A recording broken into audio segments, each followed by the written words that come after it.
Winston Peters has used a speech in Parliament to make claims of a conflict of interest. Peters claimed Labor's Health Minister, Aisha Verrall, had a close relative who worked on papers on the topic. I call the Right Honourable Winston Peters. In the last few days, it's come to my attention that a close relative of Aisha Verrall has been involved with attending meetings and had access to papers and been advised the Minister on this very topic over the past year. Without declaring any conflict of interest, that is what's rotten in this borough, and we are only just getting started, Minister. We are not going to leave off now. You're not going to get away with that sort of behaviour in or outside this House. I didn't follow a lot of Winston Peters' speech, which is not unusual. I wasn't entirely clear what the allegation was that he was making. Does she have a relative that was working on those papers? I don't know. We all have, many of us, including me, have relatives, people who are close to us who work in the public service. The person I understand is several steps removed, so a distant relative. A distant relative? The individual is the sister-in-law of Aisha Verrall, Labour's health spokeswoman.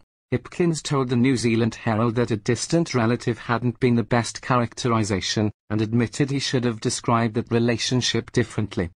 Hipkins actually said, "I chose the wrong form of words there, I will own that. It was an impromptu question from the media that I wasn't necessarily expecting. Like, what is a woman? I should have used a different phrase, should have said relation by marriage or some other description." Hipkins also said later that this was a conflict I was aware of before. WhangāreiTim says, Hipkins, for many reasons, needs to resign. And that any conflicts have been declared and managed. So the allegation that there's an unmanaged conflict here, which seems to be what Winston Peters was implying, is a fairly serious one. You would have seen the situation evolving back home around Casey Costello and Aisha Verrall, an apparent member of her family that has been working within the Ministry of Health, but that wasn't disclosed.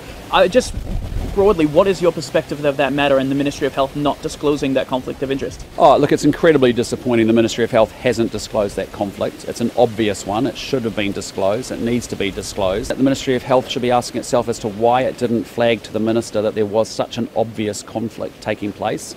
It's also a question, frankly, for Chris Hipkins and the Labour Party as to why they didn't flag it as and come forward and identify it as a conflict. Chris Hipkins should have declared and would have known that there was a conflict of interest with Aisha Verrall, and he should have fronted it. He should have declared it. He would have known it clearly, and you know that's yep, it's on the Ministry of Health. They should have raised it with the Minister. But actually, Chris Hipkins and Aisha Verrall would have known there was a conflict there, and they should have raised that too. That's what good leaders would do.